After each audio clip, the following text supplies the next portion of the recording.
Hello fam, and welcome to MDB News. I'm MDB, and in today's first segment, Jake Paul has just released a personal care brand called W. That's right guys, Jake Paul, the famous YouTuber, athlete, and living proof that Gen Z ages way too fast, has just released a new way to cleanse your body and deodorize your armpits. Now, why has Mr. Paul decided to release this new project at such a critical time in his career? Who knows? Could it be to compete with his brother Logan Paul's success with Prime energy drinks? Could it be a big distraction from the recent allegations of elder abuse? To find out more, please stay tuned for our next episode of $1 Million Batchmaker coming up next. And please don't forget to like, subscribe, and comment down below if you have anything really important to say.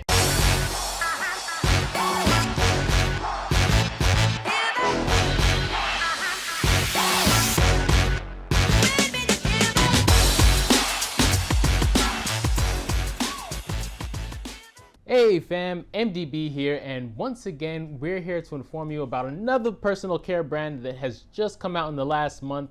It is Jake Paul's Winning. That's right, big W for winning. Wonder where he got that from. I'm by winning. I win here and I win there. Now what? Anyway guys, from what we can gather so far, Jake Paul's new brand is composed exclusively of a exfoliating body wash, a body spray, and of course an antiperspirant deodorant bar. And curiously enough, these items are being sold exclusively through Walmart so far, probably with plans for expansion later on in the year. So far his brand comes in 3 flavors. First there is the W Original, which honestly smells like sweet bathroom cleaner.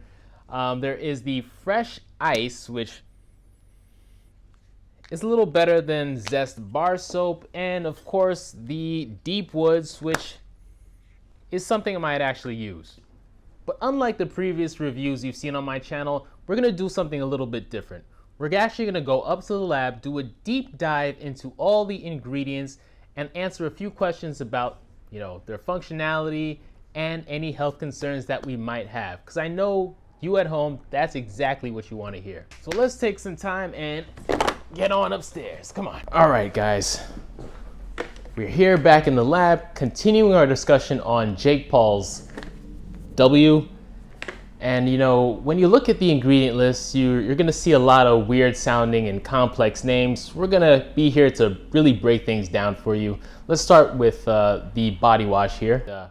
Of course, you'll see things like xanthan gum, which is an ingredient that we've covered here extensively on this channel. In fact, see the video here if you're interested. And we also have cocamidol propyl hydroxysultane, which is both a foam booster and a amphoteric surfactant, which is very good at making dirt and grime disappear.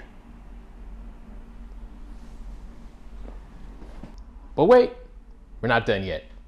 The average EWG score for the W body wash is actually 3, which actually isn't that bad. For comparison, a lot of the Dove brand of products have an EWG score of 2. And just to run down the list real quick, the W body spray has an EWG score on average of 2 as well. And the antiperspirant deodorant has an EWG score that averages around 1. And as a quick side note for all the people out there who don't know what the EWG score is, it is basically a weighted index made by the Environmental Working Group, which is a nonprofit based in DC whose responsibility it is really to assess the medical and environmental impact of various personal care and cosmetic products. Check them out. I'll leave a link in the website below. They're a pretty interesting group to investigate. Now, instead of going through and assessing the impact of every single ingredient, I'm just going to highlight 2 categories of ingredients and see how Jake Paul's product line fits into each category. See whether it's worth your time. The first category we're going to start with is synthetics. The synthetics are, clearly the synthetic chemicals that have long, weird names that might freak you out and make you wonder, will this kill me? And the first on this list, we'll deal with the body wash, which has a really weird name. weird named ingredient called acrylates copolymer.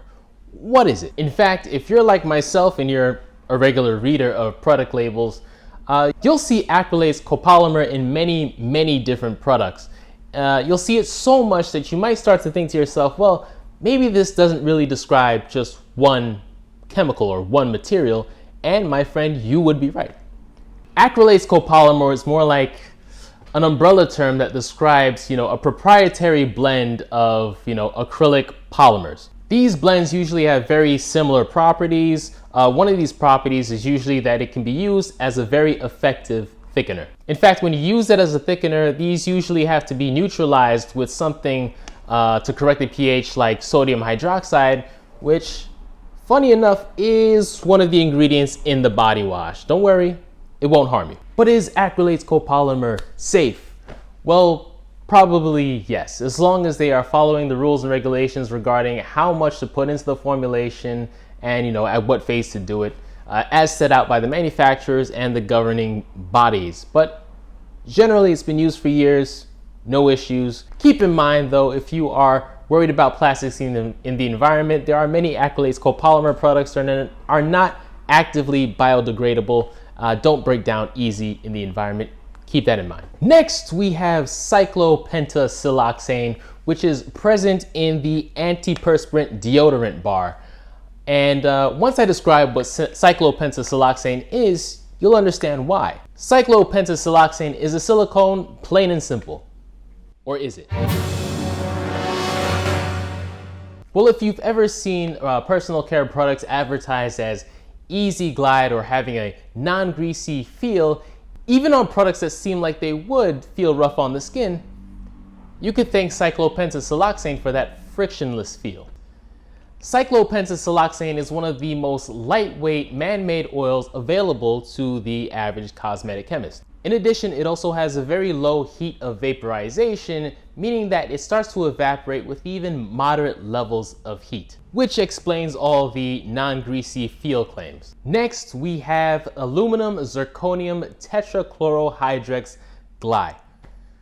That was a mouthful. Now, without getting too much in the weeds, this is basically an aluminum salt which is used to give the deodorant bar an antiperspirant effect. Now, you may have seen some articles or videos online about the dangers or concerns about using aluminum or aluminum salts in your deodorant products, but trust me, these sources are very speculative. In truth, there is no other current way of giving a product an antiperspirant effect without the use of aluminum salts. Aluminum salts effectively block the activity of sweat glands in your armpits and in the process can make odor disappear.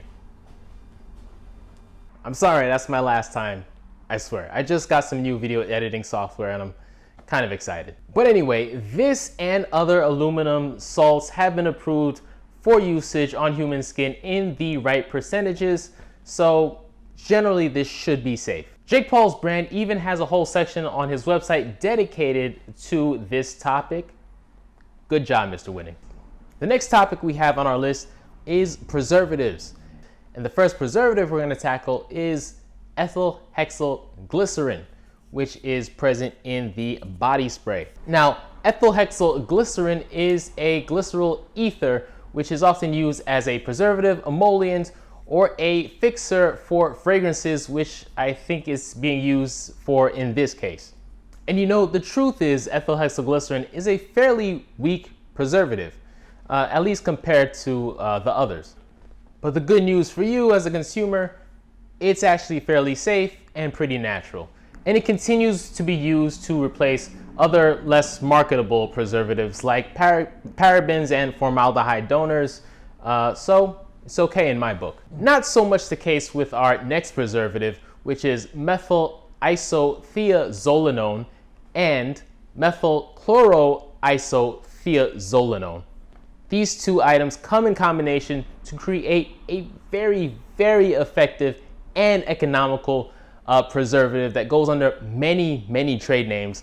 The most popular of which you may or may not have heard of is Kathon CG. Now, I have actually covered this class of preservatives in videos past. In fact, I will post one right here for you to reference if you ever want to take a look back on this preservative and many others that I've covered. The only two big issues with this preservative is that A, it may have a environmental impact, especially when it goes into local waterways, and B, it is known to irritate the skin if used in, higher percentages than normal, which is the primary reason why its use is limited in both the US and the EU. Now, hear what I just said, limited. It is not banned in the EU, which is what I hear online all the time.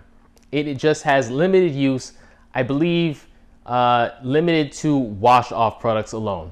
Someone correct me on that if I made a mistake. Now, those are the ingredients that I would question in Jake Paul's line, but what do I think of his product line overall? Well, it's okay. I mean, there's nothing in his ingredient list that is truly concerning, and if you're looking for a good personal care line that's under $10, I mean, you're getting your money's worth. I mean, do I think it will perform well in the marketplace? Well, sort of. I mean, there are already 30 plus, personal care men's lines out there that have both better designs, better price points, and about 40 plus brands out there that, include more natural ingredients for a better dollar spend. But we all have to agree, the one element these other brands don't really have is Mr. Winning's charm and personality. After I fuck you up in boxing, I'm coming to MMA and I'm fucking you up worse. I'm gonna choke your bitch ass out. He probably saves millions on marketing costs. Anyway, that was my review for today. Please like and comment if you want to. I'd love to hear from you. And until next time, keep formulating.